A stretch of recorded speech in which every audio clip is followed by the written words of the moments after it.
Hello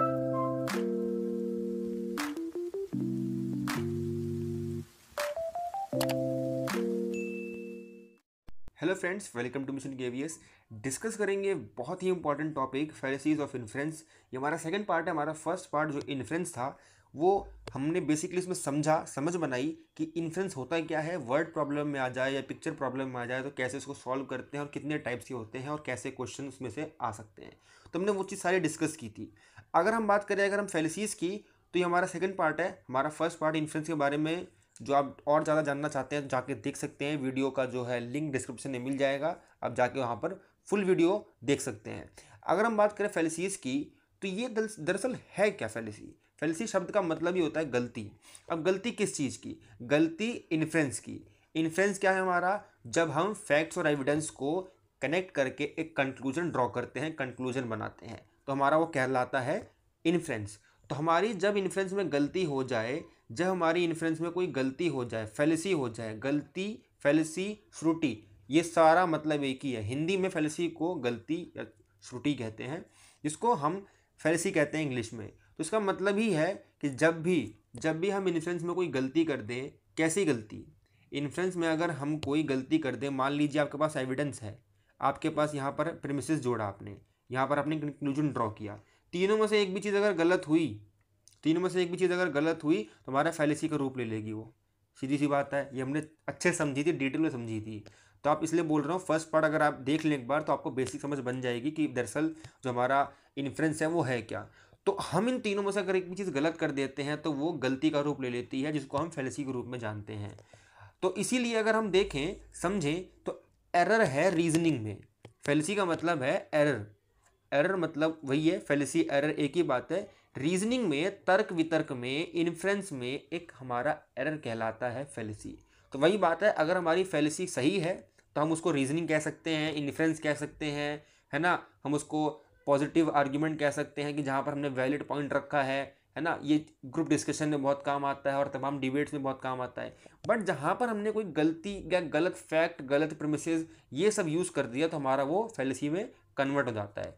तो हम एक एक करके कुछ इंपॉर्टेंट फैलेसीज को डिस्कस करेंगे वन बाय वन और देखेंगे कौन कौन सी फैलेसीज हैं और एग्जाम्पल के थ्रू समझेंगे। तो पहला हमारा आता है fallacy of hasty generalization. Fallacy of hasty generalization है क्या? देखो पहले एग्जाम्पल देखते हैं। My friend has been eating only momos, pizza and chilli potato for last 10 years and he had no health issue at all.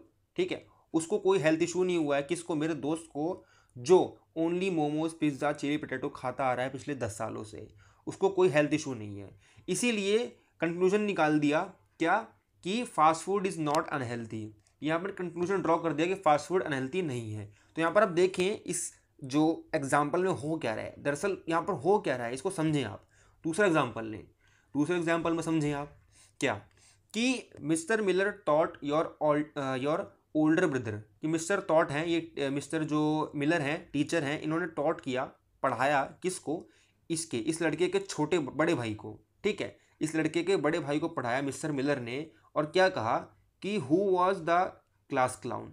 कि इसका जो बड़ा भाई था वो क्लास क्लाउन था। इसका जो बड़ा भाई था, ओल्डर ब्रदर था, वो क्लास क्लाउन था। क्लास क्लाउन का मतलब होता है वो लड़का जो क्लास में मजाक, जोक्स क्रैक करता है, ना कि ये नमूना होता है क्लास का या फिर पढ़ने में मंद होता है, उसको हम क्लास क्लाउन कहते हैं। नहीं, क्लास क्लाउन का मतलब होता है जो बहुत ही जोक्स वगैरह क्रैक करता है, सबको हंसाता है, पूरी क्लास को, इंक्लूडिंग टीचर ऑल्सो। तो टीचर जो हैं इनके, मिलर, डिसाइड करते हैं कि मैं स्ट्रिक्ट हो जाता हूँ, मैं सख्त हो जाता हूँ। किसके साथ? From the very first day. किसके साथ? इसके छोटे भाई के साथ। इसके छोटे भाई के साथ जो क्लास क्लाउन था, वो उसका एडमिशन हुआ है अभी छोटी क्लास में, तो इससे मैं अभी से ही स्ट्रिक्ट हो जाता हूँ, वरना ये भी कहीं क्लास क्लाउन वाली, ये भी क्लास क्लाउन ना बन जाए अपने बड़े भाई की तरह, या फिर उसी की तरह जोक्स क्रैक करने लग जाए, इससे सबका पढ़ाई में मन ना लगे, या फिर क्लास में नॉनसेंस क्रिएट हो। ऐसा कुछ जो है ना हो, इसके लिए पहले से ही मिस्टर मिलर ने ये डिसाइड कर लिया कि मैं पहले से क्या बन जाऊँगा? स्ट्रिक्ट बन जाऊँगा, टफ बन जाऊँगा, वेरी, बहुत ही कठोर बन जाऊँगा इस छोटे से लड़के के लिए जिसका बड़ा भाई क्लास क्लाउन था। अब यहाँ पर हुआ क्या? मिस्टर मिलर ने किया क्या? मिस्टर मिलर ने एक हैस्टी मतलब जल्दबाजी वाला निर्णय, जल्दबाजी वाला डिसीजन ले लिया बिना सोचे समझे। यहाँ पर देखो क्या हुआ, यहाँ पर ये बात तो ट्रू थी, यहाँ पर ये बात ट्रू थी क्या, कि मिस्टर मिलर कहीं ना कहीं जो है इनसिक्योर फील कर रहे थे, इनसिक्योर फील कर रहे थे, तो इसीलिए इनसिक्योर फील कर रहे थे, या एग्रेसिव थे, या इमोशनल थे, या कुछ भी रीज़न है। यहाँ पर बंदा ना जो जल्दबाजी वाला डिसीजन लेता है वो ही हमारा हैस्टी कहलाता है। जल्दबाजी का मतलब ये हैस्टी, जब आप जल्दबाजी में जर्नलाइज कर ले, कुछ जल्दबाजी में ही कुछ आप अज्यूम कर ले। आप इसकी डेफिनेशन भी देख लें अगर, तो यही कहलाती है कि जब एजम्पशन बना लिया जाता है एंटायर ग्रुप ऑफ पीपल और सम टाइप बेस्ड ऑन अनसफिशिएंट या कहीं इनसफिशिएंट स्मॉल सैंपल, कि जब आप अजम्पशन बना लेते हैं, जब आप एक कोई भी मनगढ़ंत चीज़ बना लेते हैं किसके ऊपर, पूरे के पूरे ग्रुप के ऊपर, पूरे के पूरे ग्रुप के ऊपर ऑफ पीपल और सेम टाइप केसेस के ऊपर, या फिर आप सेम टाइप के केसेस, जैसे कि मान लीजिए उसी टाइप का कोई केस आ गया, उसी भी टाइप का कोई भी आपके सामने वैसा ही एक्सपीरियंस आपके सामने आ गया, वैसा ही कोई भी केस आ गया जो आपने पहले एक्सपीरियंस किया हुआ है, तो आप सेम टू सेम वही करेंगे कि एंटायर ग्रुप ऑफ पीपल, जितने भी लोग हैं उन सब के ऊपर वही चीज़ आप थोप देंगे। यहाँ पर क्या किया आपने, यहाँ पर आपने एक पर्टिकुलर केस से आप जर्नल पे चले गए। जर्नल पे जाने का मतलब है आप एक पर्टिकुलर केस से, उसके बड़े भाई के केस से आप अब जितने भी उसके रिलेटिव आएंगे, छोटे भाई बहन कज़न जो भी आएगा, आप सबको बोलेंगे कहीं एक क्लास क्लाउन ना हो, कहीं एक क्लास क्लाउन ना हो। इसका मतलब क्या हुआ कि आप अजम्पशन बना रहे हो एंटायर ग्रुप ऑफ पीपल के लिए जो उस से रिलेटेड है, उस बंदे से रिलेटेड है, उस केस से रिलेटेड है, उस सिचुएशन से रिलेटेड है। आप उससे सेम ग्रुप ऑफ पीपल या सेम टाइप ऑफ केसेस से आप क्या बना रहे हैं, एजम्पशन बना रहे हैं, और जो कि एजम्पशन ही बना रहे हैं जो कि इनसफिशिएंट स्मॉल सैंपल है, जो कि इनसफिशिएंट स्मॉल सैंपल, यानी कि जो आप एजम्पशन बना रहे हैं उस पे आपका जो है, जो एविडेंस है, फैक्ट्स है, वो भी पूरा नहीं है। अब एक बात बताएं, यहाँ पर जो मिस्टर मिलर ने ये जो जनरलाइज किया कि जो इसका जो बड़ा भाई था इस लड़के का वो क्लास क्लाउन था, ये भी क्लास क्लाउन कैसे जनरलाइज कर लिया, कैसे फैक्ट एविडेंस थे, कोई क्लास क्लाउन कैसे हो सकता है वो बच्चा पढ़ने ज़्यादा होशियार ना हो, मन ना लगता हो, तो इसीलिए वो मजाक मजाक करता है, उसका मन करता है, तो इसका मतलब क्लास क्लाउन हो गया? बिल्कुल नहीं। तो यहाँ पर जो क्लास क्लाउन का डिसीजन भी लिया, ये जो बनाया इन्होंने, है ना, जो प्रेमिसेस किया, इसमें भी हमारे इनसफिशिएंट स्मॉल सैंपल हैं, यानी कि हमारे पास जो सैंपल हैं, हमने जो तर्क वितर्क दिया वो भी हमारे पास इनसफिशिएंट हैं, कम हैं, अपर्याप्त हैं, फिर भी हमने ये क्या कर लिया, जनरलाइज कर लिया। इसको अगर हम और अच्छे से समझें कि इंडिकेटर्स के माध्यम से, अगर हम समझें तो हम इस क्वेश्चन को बहुत ही सीधा सीधा सिंपल से हल कर लेंगे, क्योंकि ये बहुत इंपॉर्टेंट हमारा फैलेसी है। इसको थोड़ा मैं ज़्यादा समझाने की कोशिश करूँगा। इसमें होता यूँ है कि there is always margin of error in sample of study, कि यहाँ पर क्या होता है कि मार्जिन ऑफ एरर होता है। मार्जिन ऑफ एरर होता है किसमें, सैंपल ऑफ स्टडी, कि जो भी छोटा सा सैंपल आप यूज़ करते हैं, एक कंक्लूजन ड्रॉ करने के लिए जो कि इनसफिशियंट है, उसमें हमेशा मार्जिन ऑफ एरर होता है, उसमें हमेशा गुंजाइश होती है कि इसको और अच्छे से परख लिया जाना चाहिए। जैसे अभी पीछे एग्जाम्पल में देखा गया, उससे पीछे एग्जाम्पल ले लो अगर आप, वो वाला कि मेरा भाई, बड़ा भाई जो भी है, मेरा दोस्त है, वो पिछले 10 सालों से पिज़्ज़ा मोमोज बर्गर खाता हुआ आ रहा है, उसको कुछ नहीं हुआ, कुछ हेल्थ इशू नहीं हुआ, इसलिए अनहेल्थी नहीं है फास्ट फूड खाना। तो यहाँ पर क्या हुआ कि ये जो स्टडी थी, स्टडी ऑफ सैंपल था, उसमें मार्जिन ऑफ एरर है कि उसको और अच्छे से परखना चाहिए था, उस पार्ट को, उस एविडेंस को, उस फैक्ट को, कि क्या उस व्यक्ति को जो 10 साल से कुछ नहीं हुआ है, उसको, मेरे दोस्त को, भाई जो भी है, वो एक्चुअली क्या उसका हेल्थ इशू हुआ नहीं हुआ, उसने कभी बताया नहीं, या फिर अगर हुआ भी होगा तो उसको पता नहीं चला, अंदर अंदर ठीक हो गया, या उसकी हेल्थ इतनी अच्छी है, उसका जो जेनेटिक्स है वो काफ़ी इतना बेटर है बजाय बाकी लोगों के मुकाबले, कि वो सहन कर गया, या फिर वो एक्सरसाइज करता है, एक जो भी रीज़न है, उन सारी रीजंस को उसने क्या कर दिया, इग्नोर कर दिया। तो इसलिए मार्जिन ऑफ एरर होता है हमेशा सैंपल ऑफ स्टडी में, कि उसको अगर और अच्छे से स्टडी कर लिया जाता तो शायद ये फैलेसी क्रिएट ना होती। एक बात। दूसरा इंडिकेटर हम देखेंगे, एक हमेशा हैस्टी कंक्लूजन होता है, इसमें हमेशा जल्दबाजी वाला कंक्लूजन पाया जाता है। जब भी आप जल्दबाजी वाला कंक्लूजन देखें कि एक छोटे से एग्जाम्पल से बड़े एग्जाम्पल पे चले गए, बड़े लार्ज पॉपुलेशन पे चले गए, जिसमें आपने जल्दबाजी देखी कहीं, तो आप क्या कह दोगे, हैस्टी जनरलाइजेशन हुआ है। Mostly it just a sample और एन एक्सपीरियंस नॉट एविडेंस। बिल्कुल सही है कि जो अब जो देते हैं तर्क ना, पीछे से तर्क लगाते हैं जो कंक्लूजन देने के लिए, वो भी एक तरीके से एग्जाम्पल होता है किसी का या एक्सपीरियंस होता है। एग्जाम्पल जैसे कि ये पिज़्ज़ा वाला एग्जाम्पल ले सकते हैं।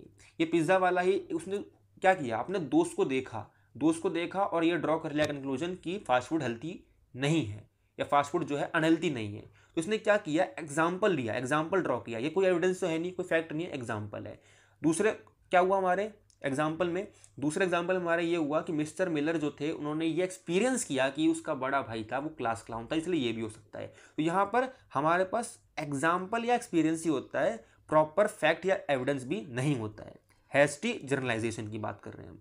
और 99% conclusion implies on large population, कि हमेशा हम लार्ज पॉपुलेशन के ऊपर इसको इम्प्लाई करते हैं। लार्ज पॉपुलेशन का मतलब है कि वो पर्टिकुलर छोटा सा केस जो हमारे साथ घटित हुआ है, हमारे साथ हुआ है, हम उसको पूरे के पूरे लार्ज पॉपुलेशन पे इम्प्लाई कर देते हैं, लार्ज पॉपुलेशन पे थोप देते हैं। दूसरा हम देखें अगर और कुछ, कि conclusion is always bigger than it's sample, कि कंक्लूजन हमेशा बड़ा होता है, जो भी हम फैक्ट, जो भी हम पीछे से एविडेंस या फैक्ट्स लगाते हैं उससे हमेशा ही बड़ा होता है हमारा क्या, कंक्लूजन। इसको हम एक और एग्जांपल लेके देखें अगर, Rahul with his school friends went to Meghalaya and he did not enjoy, कि राहुल अपने स्कूल फ्रेंड्स के साथ गया मेघालय और वो इंजॉय नहीं किया बिल्कुल भी। Returning from the trip he told to himself, कि भाई वहाँ से आते हुए, ट्रिप से आते हुए बस ट्रेन जहाँ भी बैठा था वो, उसने ये अपने आप से बात की, बोला क्या कि आई वुड नॉट, कि मैं जाऊँगा ही नहीं, I would always go to trip by myself, कि या तो मैं जाऊँगा अगर ट्रिप तो बाय माई सेल्फ, मैं अकेले ही जाऊँगा, ठीक है, लोनली जाऊँगा मैं, या फिर किसी के साथ नहीं जाऊँगा, नॉट विद एनी वन, वरना मैं किसी के साथ नहीं जाऊँगा। तो यहाँ पर क्या हुआ, एक छोटे से एक्सपीरियंस के साथ, जहाँ पर उसको अपने दोस्तों के साथ मज़ा नहीं आया, अगर मान लीजिए जहाँ भी ट्रिप पे गया था, तो उसने ये डिसाइड कर लिया हर केसेस में कि हर केसेस में मेरे को मज़ा नहीं आएगा मैं अगर किसी के साथ भी जाऊँगा, तो इसीलिए या तो मैं अकेले जाऊँगा या तो मैं किसी के साथ जाऊँगा ही नहीं। तो उसने एक छोटा सा एक्सपीरियंस, छोटा सा सैंपल, छोटा सा फैक्ट बड़े लार्ज केसेस पे, बड़े लार्ज पॉपुलेशन पे, बड़े लार्ज ग्रुप पे अप्लाई कर दिया कि अगर मैं किसी के साथ भी जाऊँगा या फिर किसी भी केस में जाऊँगा किसी के साथ, तब भी मुझे मज़ा नहीं आने वाला है। तो यहाँ पर जो फैक्ट है, एविडेंस है, बहुत ही स्मॉल है, इतना स्मॉल कि कंक्लूजन भी ड्रॉ नहीं कर सकता, इसीलिए यहाँ पर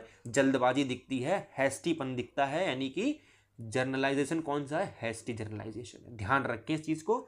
आगे चलते हैं, आगे चलते हैं हमारे नेक्स्ट फैलेसी के ऊपर, जो फैलेसी है कंपोजिशन है। ये बहुत ही इंपॉर्टेंट वीडियो है, ये फैलेसी आप अच्छे से समझ लें, क्योंकि बहुत ही इंपॉर्टेंट इसलिए बोल रहा हूँ क्योंकि इसमें से अच्छे खासे क्वेश्चन बन के आते हैं और हर साल आते हैं और इंपॉर्टेंट है, आएगा इस साल भी, ये बात पक्की है। इसीलिए आप इसको एक एक करके स्किप मत करें, अच्छे से समझें। नहीं समझ में आ रही है तो क्वेश्चन जरूर पूछ सकते हैं आप कमेंट में, बाकी अगर हम चल ही रहे हैं देखेंगे। वीडियो थोड़ी लंबी हो सकती है बट आप पेशेंस बनाए रहें, इंपॉर्टेंट है, एक एक करके चलेंगे, एक एक करके समझेंगे। जहाँ पे ज़्यादा ज़रूरत होगी वहाँ एक्स्ट्रा समझेंगे, जहाँ पे कम है वहाँ पर उतना मीडियम समझेंगे। अगर हम बात करें फैलेसी ऑफ कंपोजिशन की, तो एवरी पार्ट, यहाँ पर देखते हैं, every part of this machine is light in weight. यहाँ पर देखें एग्जाम्पल कि एवरी पार्ट, कि हर पार्ट जो है इस मशीन का, कौन सी मशीन का, इस मशीन का हर पार्ट जो है कैसा है, लाइट इन वेट है।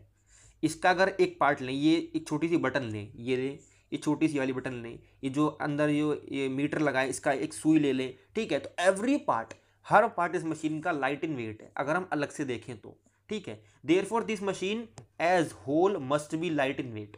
तुमने क्या कह दिया, ये अगर इस मशीन का एक पार्ट, इस मशीन का एक पार्ट अगर लाइट है, हल्का है वेट में, इसलिए पूरी की पूरी मशीन भी लाइट इन वेट होगी। क्या ये सही है? गलत है, बिल्कुल गलत है, ऐसा हो ही नहीं सकता। इसीलिए हम दूसरा एग्जाम्पल लेंगे, दूसरे एग्जाम्पल में समझें क्या बोलना चाह रहा है। दूसरे एग्जाम्पल में कि if I leave home earlier in the morning, कि अगर मैं घर जल्दी छोड़ूं ऑफिस जाने के लिए, अर्लियर निकलूं, मॉर्निंग में निकलूं, I can avoid traffic jam, कि मैं ट्रैफिक से बच सकता हूँ। यहाँ पर चीज़ सही है, यहाँ पर चीज़ सही है। पहला इसका जो फैक्ट है, पहला इसका जो एविडेंस है बहुत सही है, कोई गुंजाइश नहीं है गलती की। If every one leaves their home earlier in the morning every one will avoid the traffic jam.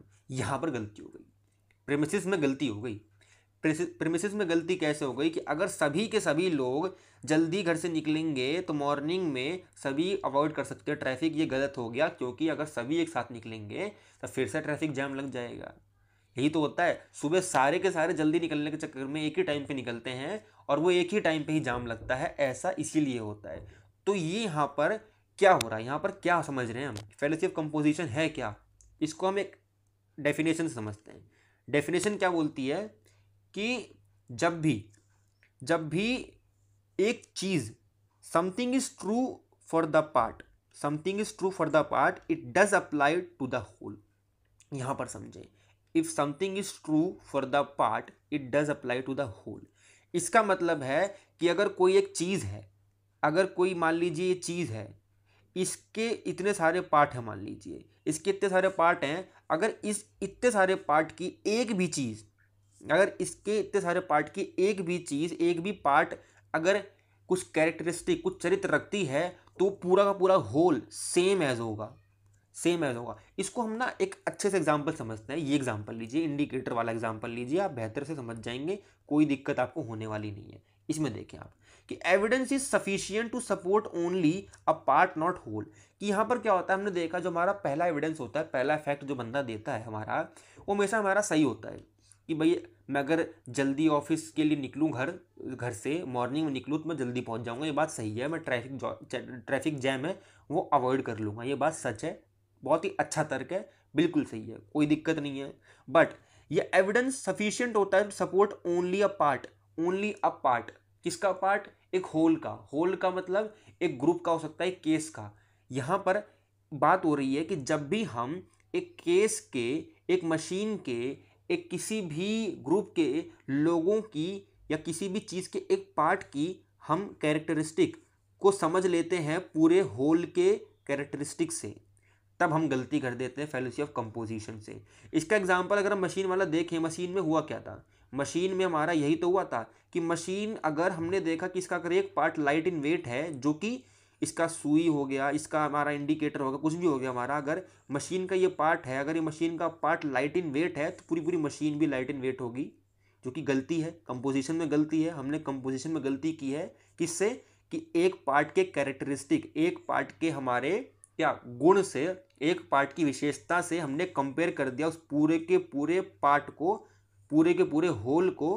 कौन सा होल? जो कि जिसका छोटा सा पार्ट है ये वाला, जिसकी हमने कैरेक्टरिस्टिक डिस्कस की, जिसकी हमारी कैरेक्टरिस्टिक क्या है? सच है, फैक्ट हमारा ट्रू है।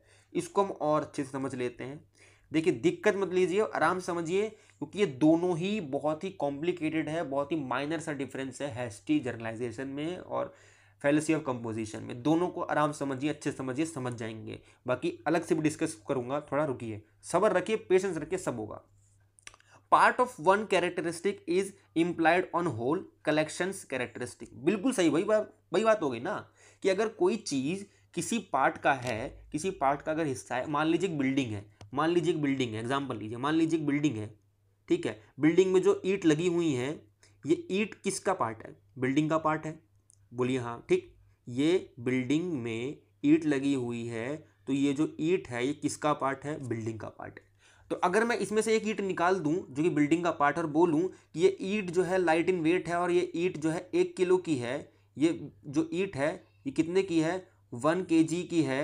तो ये पूरी की पूरी बिल्डिंग क्या 1 kg की हो गई? बिल्कुल नहीं। तो मैंने क्या किया, एक पार्ट को, एक पार्ट को, किसके पार्ट को? कलेक्शन के, कलेक्शन क्या है? बिल्डिंग, कलेक्शन के या ग्रुप के एक पार्ट को, ये जो ईंट है, एक पार्ट को मैंने, जो एक पार्ट का कैरेक्टरिस्टिक है, एक पार्ट की विशेषता है, एक पार्ट का चरित्र है, उसको कंपेयर कर दिया होल से। उसको मैंने कंपेयर कर दिया होल से। किसके होल से?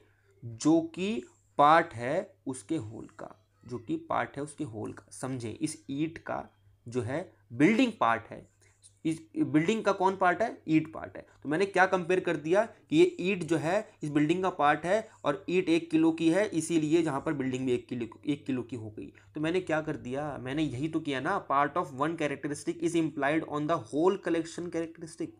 कि part of one characteristic 1 kg implied on whole collection. Collection कौन सा है? होल का, ईंट का, ये बिल्डिंग।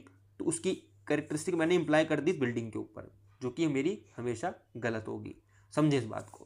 आगे देखें, अब part of collections characteristic is always study sufficiently. मैंने बात बोली वही कि अगर हम एक पार्ट की जो कलेक्शन जो हम तर्क देते हैं, पहला पार्ट वो हमारा हमेशा सही होता है, बट जब हम उसको उसके लार्ज कलेक्शन के ऊपर, लार्ज ग्रुप के ऊपर अप्लाई करते हैं, तब हमारा वो सही नहीं होता है, हमारा वो गलत हो जाता है। यहाँ हमारे प्रीमिसेस में गलती होती है, फैक्ट एविडेंस सही होता है, प्रीमिसेस में गलती होता है। इससे भी आप समझ सकते हैं।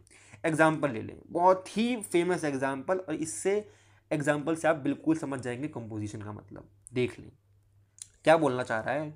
Point does not have any length. बात समझते हैं।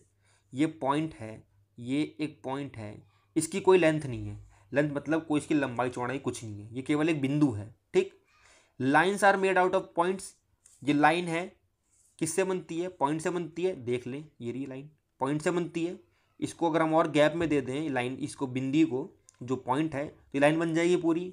इसीलिए क्या कंक्लूजन निकाल दिया, therefore lines does not have any length, जो कि गलत है। लाइन्स में लेंथ भी होती है और हमारी ब्रेथ भी होती है, दोनों चीज़ होती है। ठीक है, अगर हम 3D लाइन की बात करें तो यहाँ पर हम लेंथ की बात अगर हम केवल लें, केवल लेंथ की बात अगर हम लें, तो क्या बोल रहा है ये, अगर बिंदु में, अगर पॉइंट में लेंथ नहीं है, तो क्योंकि लाइन जो है हमारी वो भी बिंदु से बनी हुई है, इसीलिए लाइन में भी लेंथ नहीं होगी। ये बात बोल रहा है ये, क्योंकि बिंदु सी का पार्ट है, और बिंदु को हमने जो है, पॉइंट को हमने अलग से स्टडी कर लिया, जो कि सफिशियंट है to support only one part, to support only one point. But जब ये हम इम्प्लाई करते हैं इसकी एक कैरेक्टरिस्टिक को पूरे पूरे ग्रुप पे, पूरे पूरे होल पे, तो ये गलत हो जाती है। यही हमारा फैलेसी ऑफ कंपोजिशन है। इसको अच्छे से समझ लें।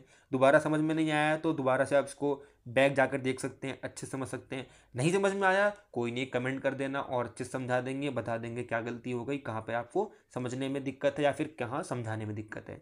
आगे बढ़ते हैं।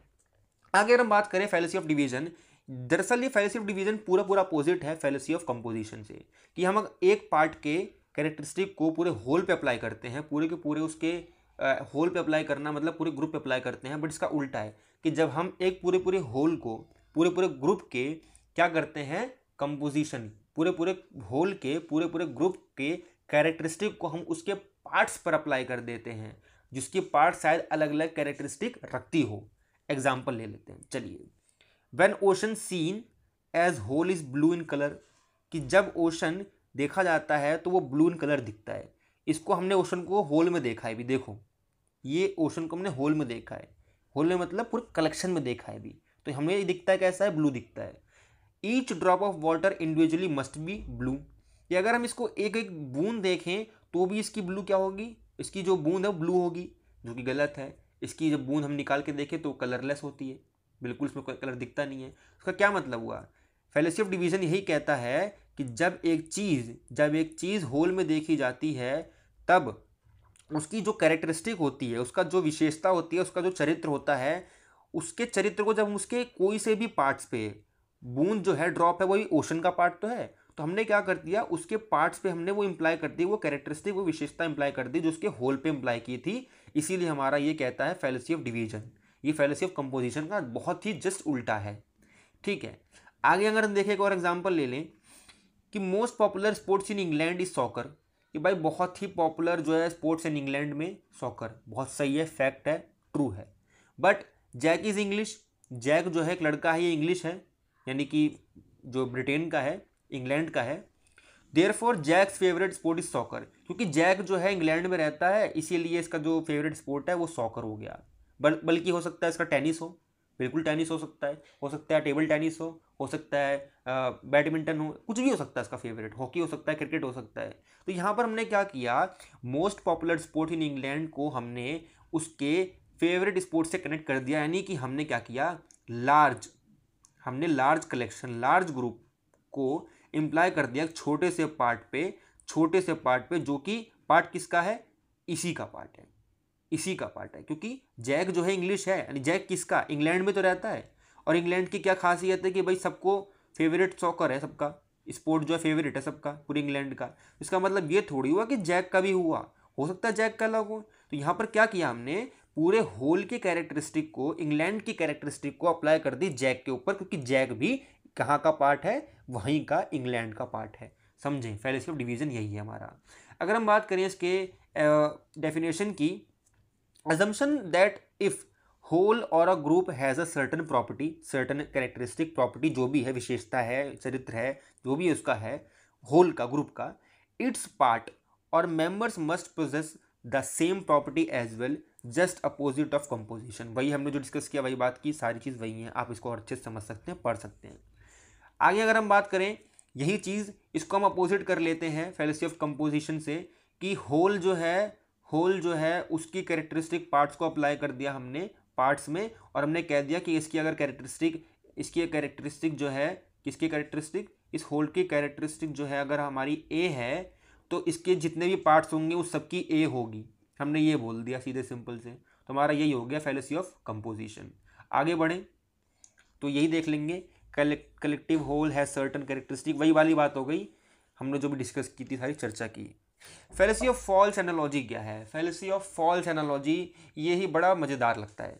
फैलेसी ऑफ फॉल्स एनालॉजी कहता है कि using computer without training is like driving a car without a license. बेतुकी सी बात बेतुकी सी बात, मतलब जहां पर भी एनालॉजी, तर्क, एनालॉजी मतलब होता है तर्क, जब भी लॉजिक लगाया जाए, जब भी तर्क लगाया जाए फॉल्स, गलत तरीके से, एक एक आप जवाब दे रहे हो, एक तर्क दे रहे हो उत्तर का, एक दे रहे हो पश्चिम का, एक तीर घाट तो एक मीर घाट, ठीक है, एक पूरब तो एक पश्चिम, जब आप ऐसा एग्जाम्पल दो, जब आप एक ऐसा तर्क दो जो एक अपोजिट हो दूसरे से, या कहें सफिशियंट ना हो सपोर्ट करने में दूसरे को, तो हमारा एनालॉजी कहलाती है फैल्स। जैसे using computer without training is like driving a car without a licence. देखें, यूजिंग कंप्यूटर, भाई कंप्यूटर को यूज करना विदाउट ट्रेनिंग के क्या ऐसा है कि जैसे ड्राइविंग करना कार विदाउट लाइसेंस? बिल्कुल नहीं भाई, कोई भी कर सकता है कंप्यूटर को यूज विदाउट ट्रेनिंग, ट्रेनिंग जो मर्जी है उसकी मर्जी है वो, बट कार को ड्राइव करने के लिए लाइसेंस मस्ट है, कार को ड्राइव करने की लाइसेंस मस्ट है। तो यहाँ पर दोनों एग्जाम्पल जो दिया, ड्राइविंग अ कार और यूजिंग कंप्यूटर, ये दोनों के दोनों एग्जाम्पल जो है एक दूसरे से कॉन्ट्रास्ट हैं, या ये कहीं इतने हैं ये अलग कि दूसरे को सपोर्ट नहीं कर सकते। ये दोनों अपने अपने वे में अलग अलग चल रहे हैं, एकदम पैरेलल चल रहे हैं, बराबर चल रहे हैं, समांतर चल रहे हैं, पर एक दूसरे को क्रॉस नहीं करते, एक दूसरे को सपोर्ट नहीं करते, ये समझ लें। दूसरा एग्जाम्पल लेके समझने अगर चाहते हैं आप तो उसको भी समझ सकते हैं।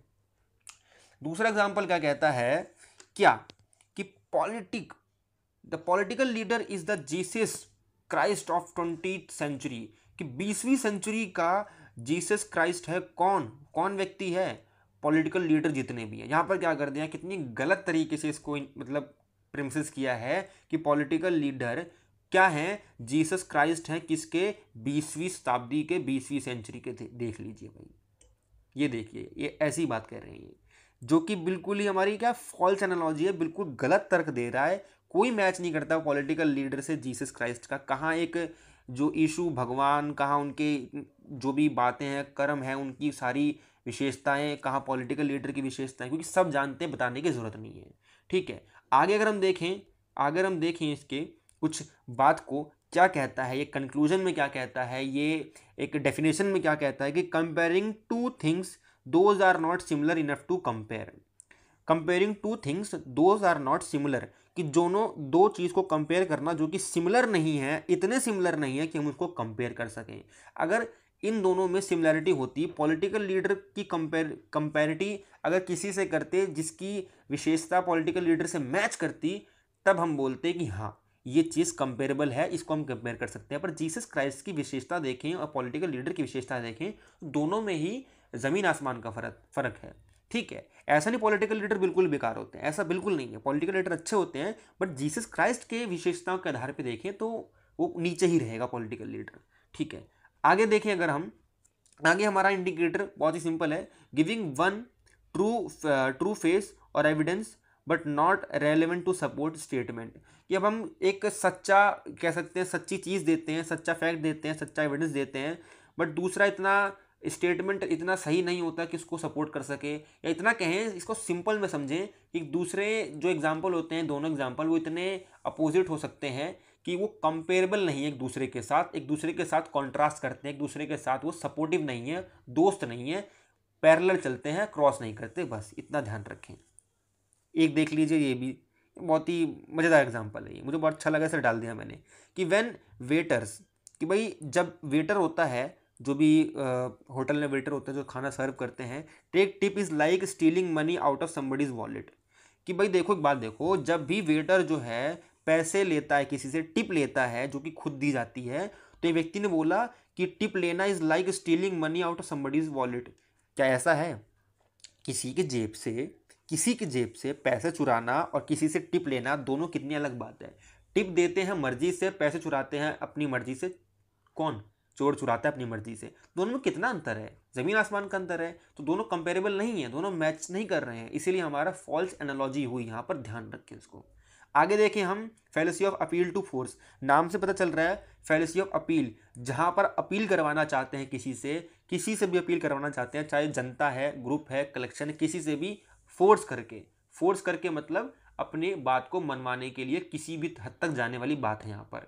जैसे एग्जाम्पल ले सकते हैं यहाँ पर कि don't you think I deserve better grade.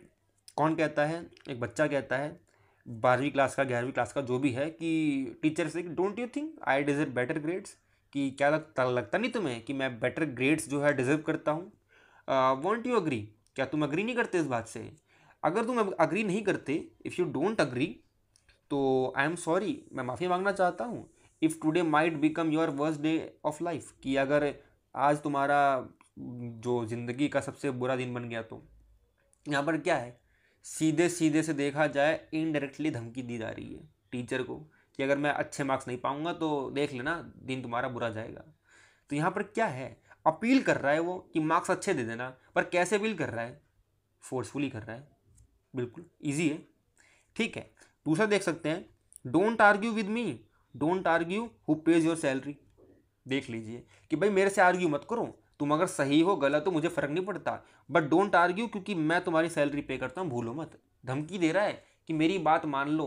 क्यों मान लो? क्योंकि मैं तुम्हारी सैलरी देता हूँ। यहाँ पर अपील कर रहा है कि मेरी बात तो मान लो, डोंट आर्ग्यू विद मी, मेरे से आर्ग्यू मत करो। पर क्यों? क्या तर्क दे रहा है, क्या फोर्स दे रहा है? कि मैं तुम्हारी सैलरी पे करता हूँ, भूलना मत। देख लीजिए क्या चल रहा है यहाँ पर, अपील टू फोर्स चल रहा है यहाँ पर। देख लीजिए एग्जाम्पल इसका, सॉरी डेफिनेशन देख लीजिए। व्हेन क्या होता है, एक one makes an appeal to force और थ्रेट और of force to bring about the acceptance of a conclusion. कि जब भी कंक्लूजन की एक्सेप्टेंस दिखानी होती है, एक्सेप्टेंस देनी होती है किसी सामने वाले को, तब वो क्या करता है, अपील टू फोर्स करता है या फिर थ्रेट ऑफ फोर्स करता है, धमकी देता है या फिर उसको दबाव डालता है, प्रेशराइज करता है किसी भी रीजन से, किसी भी कारण देके। ये हमारा अपील टू फोर्स है। हम देख सकते हैं इसको एग्जाम्पल से, you should not publish that, you should not publish that. एक एडिटर कहता है अपने एम्प्लॉयर से, I don't need to remind you that the board has fired the last editor for ignoring our orders. यहाँ पर क्या चल रहा है यहाँ पर कि भाई इसको पब्लिश मत करो, इसको पब्लिश नहीं करना चाहिए तुम्हें। क्यों नहीं करना चाहिए? क्योंकि I don't need to remind you, कि मुझे तुम्हें ना याद दिलाने की ज़रूरत नहीं है कि बोर्ड ने, हमारी जो संस्था है, हमारे जो बोर्ड है, उसने क्या कर दिया था, लास्ट टाइम लास्ट एडिटर को फायर कर दिया था फॉर इग्नोरिंग योर ऑर्डर्स। कि तुम्हारे जैसा ही एक नया एडिटर आया था, क्योंकि मैं तो सीनियर एडिटर हूँ तो मेरी बात चलेगी यहाँ पर, ये कहना चाह रहा है यहाँ पर। तो जो तुम्हारा जैसा एडिटर आया था छोटा वाला, उसने ऐसी कर ली थी भैंस और कुछ भी छाप दिया था, और इसीलिए जो है बोर्ड ने उसको क्या कर दिया, निकाल दिया जॉब से। तो यहाँ पर जो है, जो सीनियर एडिटर है वो धमकी दे रहा है अपने छोटे एडिटर को कि भाई ऐसा है, इसको छापो मत वरना तुम निकाल दिए जाओगे, ध्यान रखो। और डिसीजन इसीलिए माना जा रहा है, क्यों? क्योंकि यहाँ पर धमकी दी जा रही है, अपील टू फोर्स किया जा रहा है। एग्जाम्पल एक और ले लें, if you don't believe in God you are going to hell. बहुत ही फेमस एग्जाम्पल है कि भाई तुम अगर बिलीव नहीं करोगे भगवान में, गॉड में, तुम नरक में जाओगे। अगर नरक में जाने का ऐसे डिसाइड नहीं होता बिलीव करने से, अच्छे कर्म करने से बिलीव होता है। अच्छे कर्म करो, अच्छे खाओ पियो, अच्छा सोचो, अच्छे लिए जियो, तो आप बेशक जा सकते हैं आप जन्नत में। बाकी आप बिलीव ना करने से आप जन्नत में नहीं जाते हैं, ठीक है। आगे अगर देखें, अगर हम फैलेसी ऑफ इक्विवोकेशन, फैलेसी ऑफ इक्विवोकेशन क्या कहता है? ये कहता है, एग्जाम्पल के थ्रू समझें, शब्द छल, इसको समझ लें। इक्विवोकेशन का मतलब होता है शब्द छल। जब हम शब्दों को छल के रूप में यूज करें, शब्दों को छल के रूप में यूज करना, जब एक शब्द, दो शब्द दोनों ही अलग अलग किससे, मीनिंग से आ जाएं। एग्जाम्पल देख लें, ज़्यादा डिस्कस नहीं करेंगे, एग्जाम्पल देख लें आप, एग्जाम्पल को थोड़ा समझ जाते हैं। क्योंकि it is right to fight for the right of poor people. यहाँ पर राइट दो शब्द आया, राइट यहाँ पर दो शब्द आया, दोनों कैसे आया, अलग अलग कंटेक्स्ट में आया। एक राइट आया, इट इज़ राइट कि ये मेरा क्या है, इट इज़ राइट, ये राइट है, ये सच है, ये सही है। It is right to fight, ये सही है लड़ना, किसके लिए, for the right of poor people. Right मतलब अधिकार यहाँ पर मतलब है, तो अधिकार के लिए लड़ना, पुअर पीपल, किसके, पुअर पीपल के लिए जो राइट हैं उनके लिए लड़ना हमारे लिए राइट है, ये बोल रहा है एक व्यक्ति। यहाँ पर शब्दों का छल है, शब्दों को दो बार यूज किया गया है छल के रूप में, इसके लिए इसलिए कहते हैं फैलेसी ऑफ इक्विवोकेशन। एक और हम चीज देख लें अगर एग्जांपल के through, noisy children are headache, noisy children, शोर मचाने वाले बच्चे हेडेक हैं, सरदर्दी हैं। एन एस्प्रिन, एक दवाई है aspirin, will make headache go away, aspirin क्या करती है, हेडेक को भगा देती है। तो इसीलिए therefore an aspirin will make noisy children go away, क्योंकि बच्चे जो है नॉइजी चिल्ड्रन जो है, बच्चे जो है एक नॉइजी चिल्ड्रन है, हेडेक है, सरदर्द है, इसीलिए एस्प्रिन जो है सरदर्द को दूर करती है, गायब करती है। इसीलिए अगर हम एस्प्रिन खा लें तो बच्चे भी जो है नॉइजी चिल्ड्रन वो गो अवे हो जाएंगे, भाग जाएंगे। शब्दों का छल है। यहाँ पर एक हेडेक यूज हुआ बच्चों के लिए, यहाँ पर एक हेडेक यूज हुआ दवाई वाला, जो दवाई का जो हेडेक होता है जिससे दवाई के खाने से दूर होता है, ठीक है। तो यहाँ पर दोनों हेडेक यूज हुए हैं, पर दोनों हेडेक की मीनिंग अलग अलग है, शब्दों का छल है। यहाँ पर दो शब्द जब अलग अलग रूप में अलग अलग मीनिंग में आ जाए, शब्द छल कहलाते हैं, जिसको हम इंग्लिश में इक्विवोकेशन कहते हैं, ध्यान रखें। All trees have barks, bark मतलब छाल से होता है, कि सारी जो पेड़ होते हैं सबकी छालें होती हैं, और सारे कुत्ते जो हैं बार्क यानी भौंकते हैं। Therefore every dog is tree, तो सारे के सारे डॉग इसलिए ट्री हो गए। प्रीमिसेस में गलती है, प्रीमिसेस गलती है। दोनों फैक्ट, दोनों एविडेंस ठीक है, दोनों फैक्ट ठीक है, दोनों एविडेंस ठीक है, दोनों फैक्ट ठीक है, दोनों एविडेंस ठीक है, दोनों फैक्ट ठीक है, बट किस में, प्रेमिसेस में गलती हो गई, हमारी स्कीमा में गलती हो गई। ध्यान रखें, इस चीज़ को कनेक्ट करने में गलती हो गई। तो यहाँ पर हमारा यही होता है इक्विवोकेशन, जब शब्द छल हो जाए, यानी कि जब शब्द दो मीनिंग में आ जाए और दोनों मीनिंग को हम गलत समझ के गलत कंक्लूजन निकाल दें, तो हमारा शब्द छल यानी फैलेसी ऑफ इक्विवोकेशन हो जाता है। आगे हम इसकी अगर डेफिनेशन देखना चाहें, देख सकते हैं, व्हेन अ वर्ड और phrase is used in two different sense in the argument, such argument is invalid and seem unsound. ध्यान रखें, इसको अच्छे से समझ सकते हैं, जो डिस्कस किया है वही सारी बातें हैं, इसको पॉज करके आप अच्छे से देख सकते हैं, लिख सकते हैं अपने नोटबुक में। आगे देखिए अगर fallacy of abusive argument. Abusive का मतलब यहाँ से गाली से नहीं है, अब्यूजिव का मतलब है गलती से, सॉरी, अब्यूजिव का मतलब है गलत तरीके से, गलत तरीके से आर्ग्यूमेंट करना, या फिर गलत जो है हमारी इंटेंशन से जो है आर्ग्यूमेंट करना। जैसे I am going to help poor people, I am going to help poor people, उसके एक दोस्त ने कहा, दो दोस्त बात कर रहे हैं आपस में, तो दूसरे दोस्त ने कहा wow a thief is saying this. यहाँ पर क्या हुआ, यहाँ पर कह रहा है एक व्यक्ति कह रहा है कि मैं गरीब लोगों की मदद करने जाऊँगा या जा रहा हूँ, तो दूसरे दोस्त ने कहा अच्छा, एक चोर लोगों की मदद करता है और चोर जो है ऐसा कह रहा है, बताओ यहाँ पर क्या कर दिया उसने, यहाँ पर क्या गलती है उसकी। अगर वो एक थीफ था, कभी चोर था, उसने कभी चोरी की होगी, मान लो कोई इंसिडेंस हुआ उसके साथ, तो उसका क्या मतलब है कि वो पुअर पीपल की हेल्प नहीं कर सकता। देख लीजिए आप, ऐसा तो चल रहा है यहाँ पर। चलिए दूसरा देखते हैं, doctor, you should put off weight, doctor ने कहा एक व्यक्ति से कि भाई तुम्हें ना वजन कम करना चाहिए अपना, otherwise you will be in trouble, वरना तुम ना एक खतरे में जाओगे, तुम्हारे कोई बीमारी हो सकती है, इसीलिए तुम्हें बोल रहा हूँ कि वेट जो अपना कम कर लो।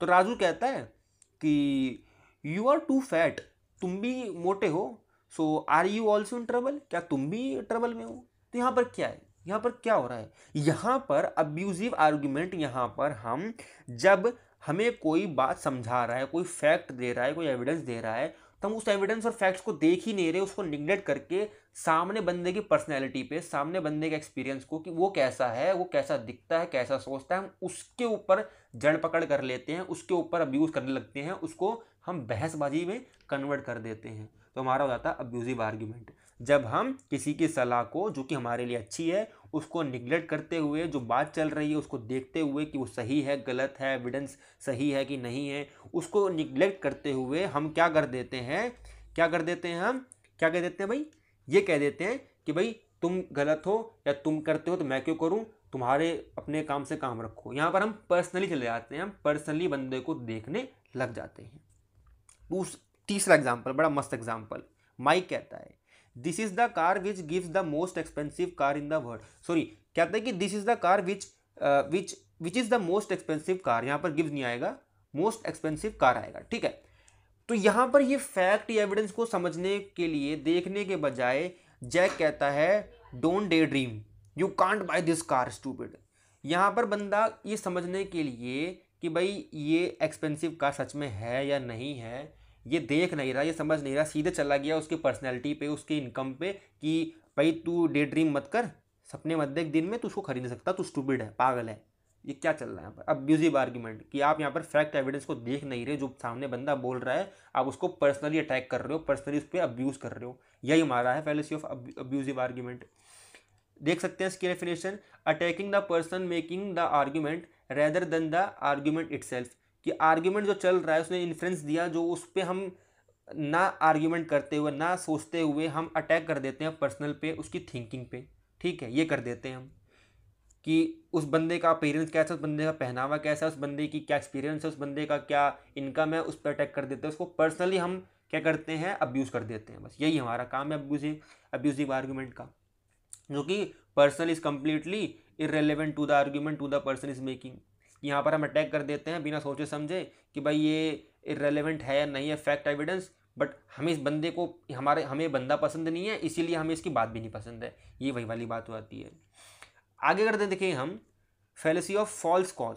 फैलेसी ऑफ फॉल्स कॉज क्या कहता है? फैलेसी ऑफ फॉल्स कॉज कहता है कि जब भी गलत कारण दिया जाए किसी भी चीज़ को प्रूव करने के लिए, जैसे today is my bad day, आज मेरा बुरा दिन है, I argue with my wife, somebody stole my new phone in बस, कि मैंने आज मेरा बुरा दिन है क्योंकि मैंने अपनी पत्नी से आर्ग्यू कर लिया, तू मैं हो गई, अपना झगड़ा हो गया, ये और इसी कारण से मेरा जो है नया का नया फ़ोन भी गायब हो गया, बस में किसी ने चोरी कर लिया, पिक पॉकेट ने यहाँ पर चुरा लिया, किसी और ने चुरा लिया। देखिए यहाँ पर गलत कारण दे रहे हैं, फ़ोन हमारा किसी से चोरी हो गया, किसी कारण से चोरी हो गया, उसका हम गलत कारण दे रहे हैं कि मैंने अपने वाइफ से आर्ग्यू किया था इसलिए बैड डे हुआ और मेरा फ़ोन भी गायब हो गया इसीलिए। देख लीजिए, football games are won based on which team has more enthusiastic fan. ये भी देख लीजिए कि फुटबॉल गेम्स जो होते हैं वो बेस्ड होते हैं, कौन जीतेगा, जिसके पास सबसे ज़्यादा एंथुजियास्टिक फ़ैन होंगे, प्रोत्साहित करने वाले फैंस होंगे, तालियां बजाने वाले फैंस होंगे। ऐसी बात है क्या? बिल्कुल नहीं है भाई। फुटबॉल गेम जीता जाता है अपने दम पे, टीम के दम पे, और टीम में कैसा परफॉर्मेंस कर रहा है इंडिविजुअल प्लेयर, ठीक है। तो यहाँ पर फॉल्स कॉज है, गलत कारण दिया जा रहा है, इसीलिए हमारा फैलेसी है। I failed in my exam cause I didn't eat almonds, मैंने बादाम नहीं खाए थे इसलिए मैं एग्जाम में फेल हो गया, गलत कारण दिया जा रहा है। John started going to church more often then won the lottery, कि भाई वो चर्च जाने लग गया इसलिए उसको लॉटरी मिल गई, therefore God is rewarding his faithfulness. भाई किसी की फेथफुलनेस को रिवॉर्ड ऐसे नहीं दिया जाता, ऐसे दिया नहीं जाता कि भाई उसको लॉटरी जिता दिया जाए, फिर ऐसे कर दिया जाए।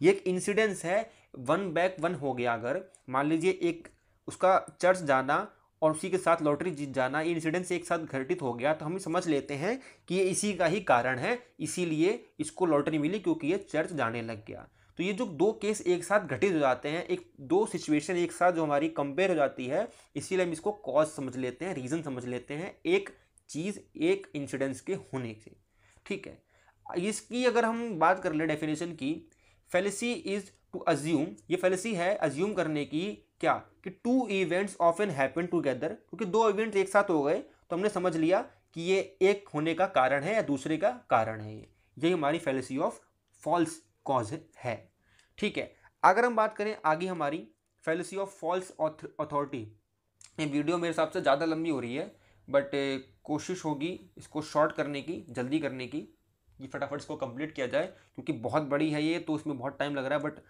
और तेज़ी से करने की कोशिश करूँगा मैं।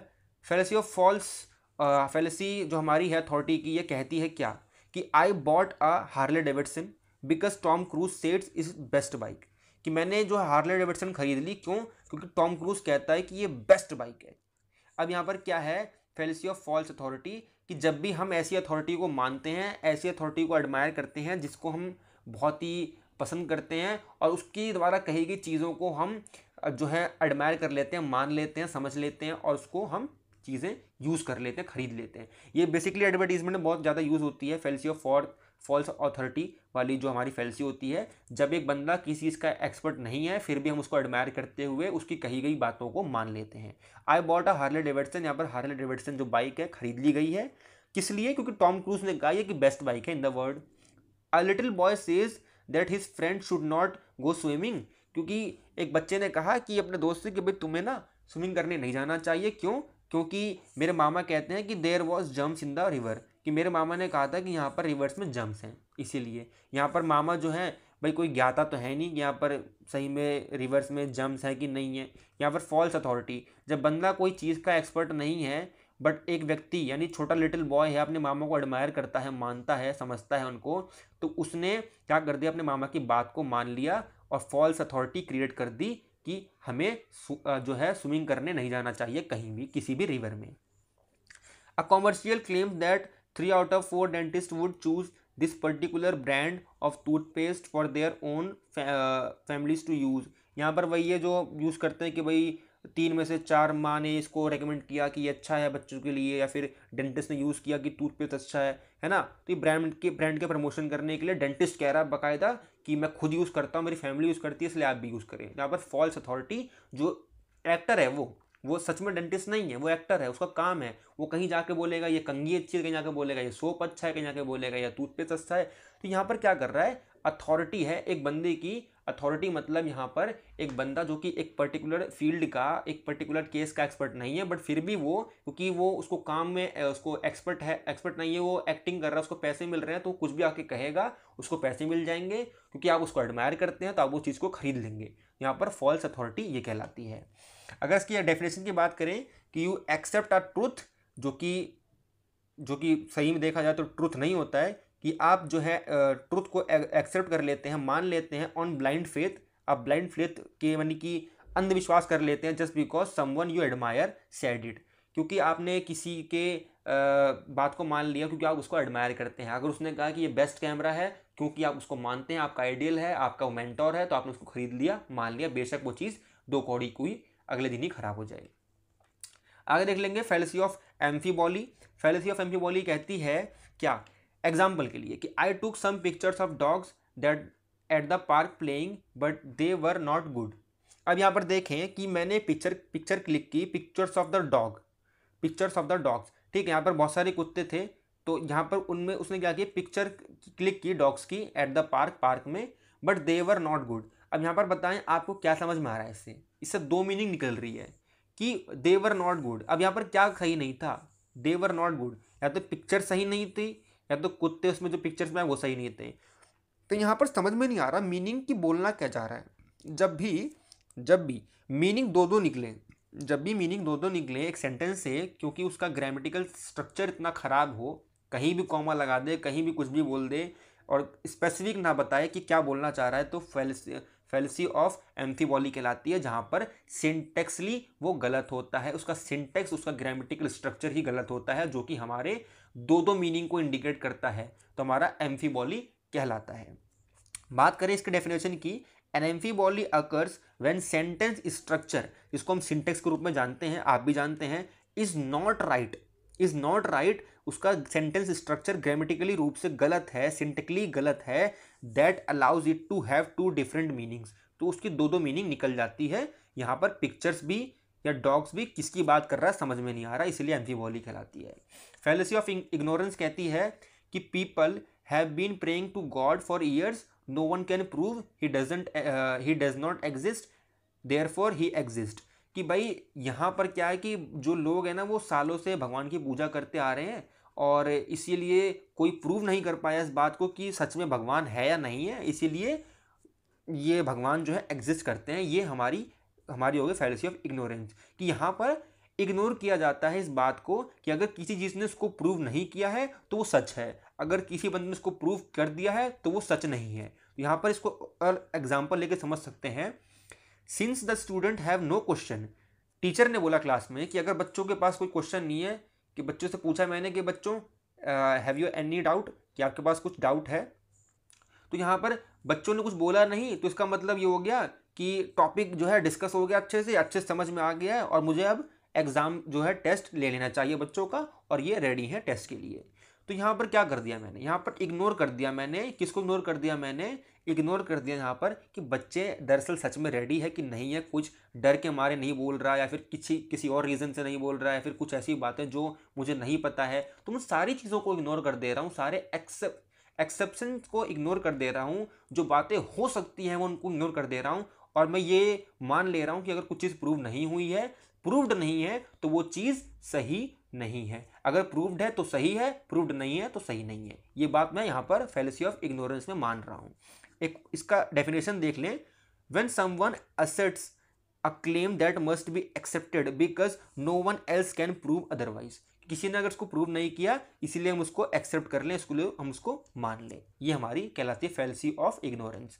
फैलेसी ऑफ पिटी, यहाँ पर पिटी मतलब होता है जब हम इमोशनल अत्याचार, दया भावना और गिड़गिड़ानापन कह सकते हैं, बेसिकली ये होता है। जैसे जैसे क्या होता है, I know we don't love each other but if we don't get married it will crush my brother, कि हम जानते हैं एक दूसरे को प्यार करते हैं, हम एक बोलता है लवर अपनी प्रेमिका से कि हम एक दूसरे से प्यार करते हैं, बट अगर हम दोनों शादी नहीं करेंगे तो ये जो सदमा है, ये क्रश है, ये मेरी मम्मी बर्दाश्त नहीं कर पाएंगी, इसीलिए वो हमें शादी कर लेनी चाहिए, और उनका जो हार्ट है वो वीक है, वो शायद इसको जो है सदमा जो है इसको सहन भी ना कर पाएँ, और कुछ हो जाए तो खुदा ना खास्ता ऐसा कुछ हो जाए, इसलिए हमें शादी कर लेनी चाहिए। Do you really want to do this to her, क्या सच में तुम अपनी होने वाली सासू माँ के साथ या मेरी मम्मी के साथ ऐसा करना चाहते हो।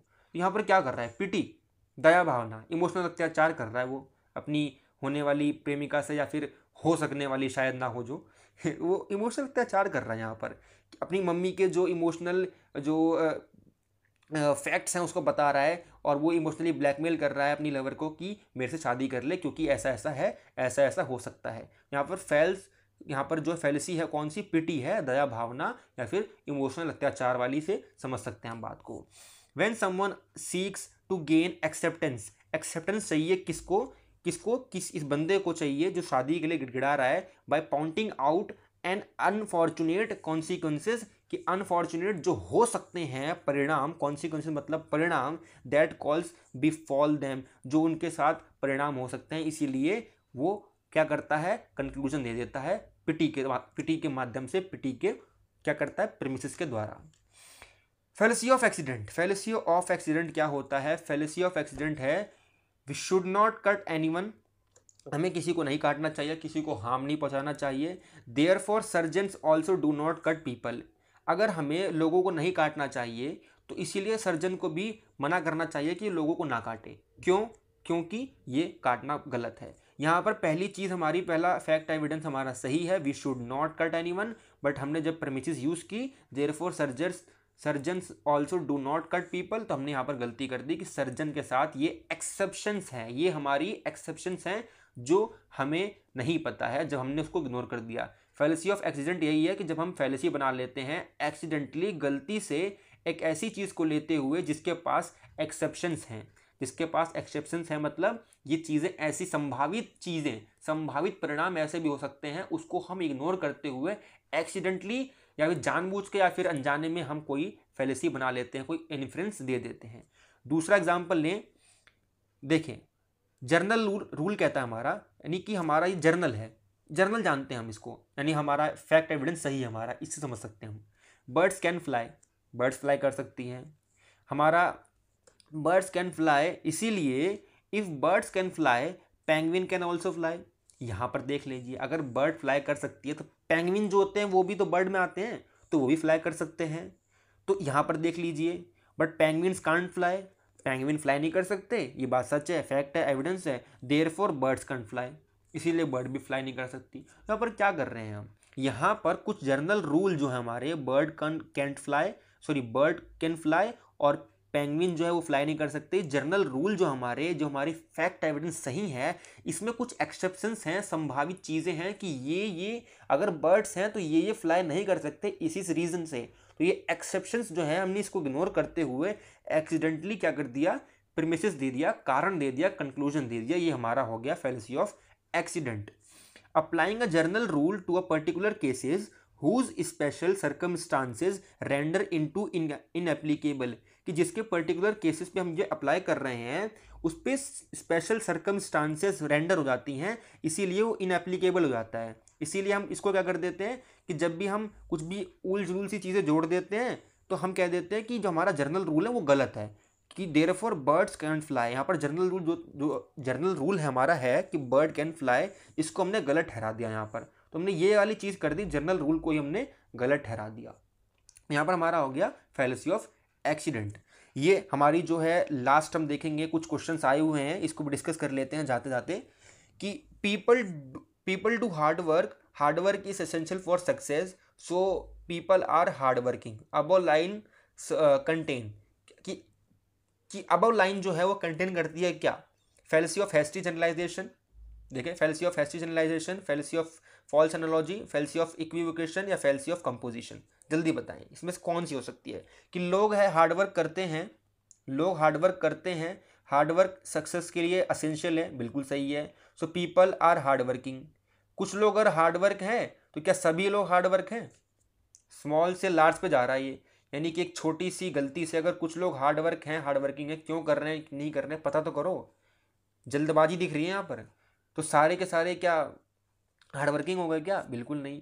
एनालॉजी आने पर गलत तर्क वाली बात ही नहीं है। इक्विवोकेशन दो वर्ड है ही नहीं। कंपोजिशन, यहाँ पर हमारा कंपोजिशन भी नहीं है कि हम छोटे से बड़े पे जा रहे हैं, ये है हमारा जर्नलाइजेशन है, हमारा गलत जर्नलाइजेशन है, हमारा जल्दबाजी जर्नलाइजेशन है हमारा। दूसरा देख लें हम, दूसरा हमारा क्या कहता है? People who buy stocks are no different. Stocks मतलब वो जो शेयर खरीदते हैं हम, शेयर मार्केट वाले। From people who spent on horse racing, मतलब यहाँ पर people who buy stocks are no different, कि वो बिल्कुल अलग नहीं है उन लोगों से जो घोड़े पे बैठते हैं, घोड़ी की सवारी करते हैं। They both risk their money with little chance of making money और बिग प्रॉफिट। यहाँ पर क्या है? एक स्टॉक मार्केट खरीदना और एक घोड़े पे रेसिंग करना, दोनों कितनी बेतुकी अलग अलग बातें हैं, दोनों कितनी अलग अलग बातें। तो यहाँ पर कंपोजिशन छोटे से बड़ा, एक पार्ट से होल पार्ट पे जा रहा है क्या? बिल्कुल नहीं। इक्विवोकेशन, दो चीज़ में दो वर्ड दो मीनिंग में यूज़ हो रहे हैं? बिल्कुल नहीं। और फैल्स एनालॉजी ऐसा है क्या? देख सकते हैं, बिल्कुल हो सकता है। हैस्टी जनरलाइजेशन, जल्दबाजी कर रहे हैं क्या हम इसको समझने में? जी बिल्कुल नहीं, जल्दबाजी नहीं है। स्टॉक मार्केट जो है, और वो तो अपने आप में स्टॉक मार्केट है ही है, हॉर्स रेसिंग भी अपने आप में हॉर्स रेसिंग है, बट हम इसको जब कनेक्ट करके गलत प्रेमिसेस यूज़ करके गलत कंक्लूजन निकाल लेते हैं, फैल्स एनालॉजी हो जाती है, गलत तर्क यूज़ कर लेते हैं हम। तो ये हमारा हुआ राइट आंसर, ऑप्शन बी। इसी के साथ मिलते हैं हम नेक्स्ट वीडियो में, नेक्स्ट पार्ट में। ये वीडियो ज़्यादा लंबी ना हो जाए इसलिए मैं इसको अब बंद करने जा रहा हूँ, बहुत हो गया है और शायद घंटों से ऊपर हो चुकी है मेरे हिसाब से। तो मिलते हैं नेक्स्ट वीडियो में नेक्स्ट टॉपिक के साथ। बन रही है हमारे साथ, देखते रहिए मिशन KVS PRT, और लाइक शेयर सब्सक्राइब कर दीजिएगा। कुछ समझ में नहीं आया तो कमेंट डाउन कर दीजिए, क्योंकि बहुत बड़ा टॉपिक था, मुझे करवाना था और इसीलिए इसमें टाइम लगा काफ़ी इसको बनाने में और लाने में। मिलते हैं नेक्स्ट पार्ट में, तब तक के लिए गुड बाय।